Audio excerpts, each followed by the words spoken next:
time for the Susan Taylor Podcast, where we discuss the yoga of mind, medicine, and healing. Author of Feeling Good Matters, Sexual Radiance, and the Vital Energy Program, Dr. Taylor imparts authentic knowledge and practical tools that inspire, educate, and empower us to be a healing force for positive change. So join us and take your life and our planet to the next level.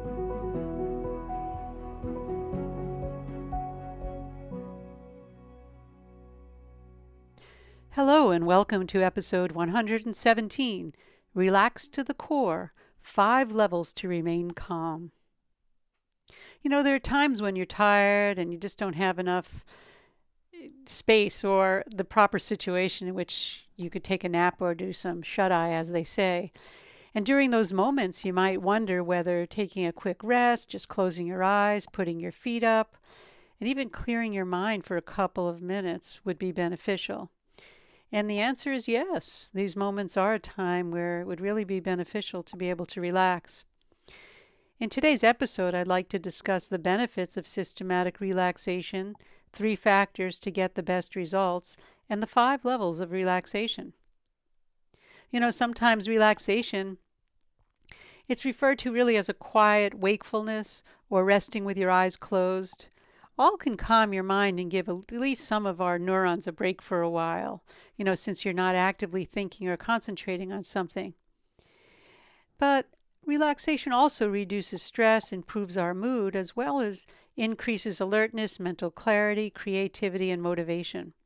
All of these changes can enhance our productivity and our quality of life. And when we enter those deeper stages of relaxation, we get a substantial cognitive boost and helps our cells repair or actually regenerate themselves, so we get the physiological benefits of relaxation. The whole idea is to be able to bring your whole being into a relaxed state.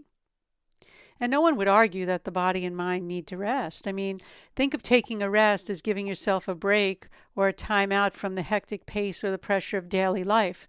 Even if you're not working in your home, everything is fast-paced even around us. Resting doesn't even have to be done lying down. Although lying down on your back provides the most restful position, it doesn't necessarily have to be done that way. Because there are times when the ability to lay down is not available. So in that case, you need to do it while you're seated or focusing on your breath as it moves through your body. And that's what we teach in our meditation trainings also. The important thing is to give your body and mind a chance to recover and recharge before you drain your energy reserves. How many times have you heard someone say, just relax? And I'd say probably many times. But most people don't know how to relax. Relaxation requires that it be systematic with stability and comfort in mind. Stability and comfort give flexibility, strength, and energy to the mind field. Since establishing and maintaining this requires some knowledge of how the body operates, it's really best to learn from someone who understands the underlying neurological principles of relaxation so that it has an effect that will be lasting and sustainable. So how do we get the best results? Well, there are a few things that need to be in place in order to get the best results when we're talking about relaxation. And the first is a stable and comfortable body. If the body is comfortable, then it's easier to relax. And when I say comfortable, I don't mean without attention, because then you fall asleep. Falling asleep, by the way, is not relaxation. Keep that in mind. You create stability and comfort by finding the proper place. Let's say a chair. You can use a cushion behind your back so that you don't slump, a folded blanket or cushion under your feet, and even a support pillow behind your neck. And these types of props, which we use in our classes, help keep the body stable and comfortable. And that's the key requirement for relaxation. You don't want to be put in a place where there's a draft or a noise or a lot of foot traffic. These are just some ideas that I'm giving you. And so you do need to have a stable and comfortable body. So if you're uncomfortable in your seat, don't expect relaxation to be easy for you. The next point of what we need is really a balanced breath. Establishing a breathing pattern that's smooth, even, with little to no pause is necessary to bring the nervous system under conscious control. not even, I want to say ideal, but it's necessary. It won't happen if you don't have that under control. And in that case, we need to learn to breathe diaphragmatically. This is essential to eliciting relaxation. You might say, why? Well, because your nervous system is wired to how you breathe. If your breath is not smooth and without pause, then your relaxation will not be smooth and flowing. The breath is the direct line of communication with your brain, so the way you breathe affects your entire body, mind, and nervous system. And there are no shortcuts, by the way, to this step. So diaphragmatic breathing is one of the core components. So I said stability and comfort of the body. Then we need to establish diaphragmatic breathing, which also helps with stability and comfort. And then to relax, we need to incorporate a systematic process. You want a process that you can repeat each time you relax. In other words, one day you use one method and the next day you'll use another. It's not useful. You want to practice one method and get proficient at it before you switch and start including other practices.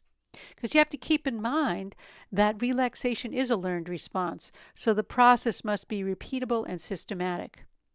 In other words, we want to start and end our practice the same way each day. In our systematic relaxation practices, we start at the head and work our way to the toes and then back up to the head, making it a complete circuit. Although I am partial to systematic practice because of its complete benefits, you can choose something that resonates with you.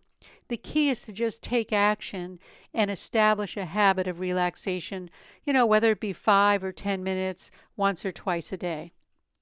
So you want to keep in mind that there are 3 components to a relaxed being and a way to set ourselves up for this systematic practice. A stable and comfortable body, a balanced breath when we incorporate diaphragmatic breathing, and then a systematic practice. Now, there are 5 levels. When I say in the title here, I had said relax to the core. Well, there are 5 levels of relaxation, and the core is your whole spiritual relaxation. But the first is physical relaxation for the body. Then there's nervous relaxation for our central and peripheral nervous system. There's emotional relaxation to bring stability to our moods. Then there's mental relaxation to work with building resilience. And then spiritual relaxation to know our purpose in life. And one of our questions came in, or shall I say comments, someone wanted me to talk about this, so I'm going to add it to this podcast episode for you. So when any of these levels, we have 5 levels, are out of balance, we experience a mind hijack and become out of balance, literally. When we learn to focus our awareness, a sequence to focus our energy of our mind, as a sequence, we're able to access the experience and experience all these 5 levels that I just mentioned. And we'll discuss them and how to do the practice one by one. And keep in mind that relaxation is a state of being free from tension and anxiety. Some say that we just need to loosen up, unwind a bit, and let go. But if we look at how a scientist would define relaxation, we'd find something of the nature to restore our system to equilibrium. And I always prefer the scientific definition, even in yoga science as a yoga scientist, because it's in line with the healing force. And that is to bring our system back into balance or homeostasis. So relaxation is a learned response, and it must be done systematically to reap its full benefits. And when we enter that deeper stage, or those deeper stages, we get a real cognitive boost, as I mentioned to you before. So let's move on to the 5 levels of relaxation, and their practices are, let's go to number 1, physical relaxation for the body. That's relaxing the physical body itself. And we do that, we can do it either in a seated position, but preferably in a relaxed position laying down. And that promotes balance to the nervous system, calms the mind, produces emotional stability, managed. We manage it with exercise and stretching, but then after we do that, then we can lie down in a corpse pose, as we call it, and do a systematic relaxation. And this is the most known to everyone, and it happens when we let go of body tension. So a great way to release this physical tension is to exercise with stretching. Yoga is a great way to release physical tension. And that's why after every yoga or asana class, we lie down and we do a relaxation practice. So we want to do the prior to that, and that's with some yoga and stretching. And that helps to really remove anything and loosen up anything that we may be holding in the body itself. The next is nervous system relaxation for our central and peripheral nervous system. And this is a bit more complex, and it relies on our ability to breathe diaphragmatically. Because when we use our diaphragm muscle to breathe rather than our chest muscles, we regulate the fight and flight response. It balances our inner organs, it regulates our heart rate, our blood pressure, even our gastrointestinal motility, and our overall vital energy. So it's very important to know, how do we do relaxation for our nervous system? Well, just learning diaphragmatic breathing is the key here. Then we have emotional relaxation. And I always ask people, do you consider yourself overly emotional? Because emotional relaxation will bring stability to our moods. And it's managed by being aware of our desires. Where do these desires come from?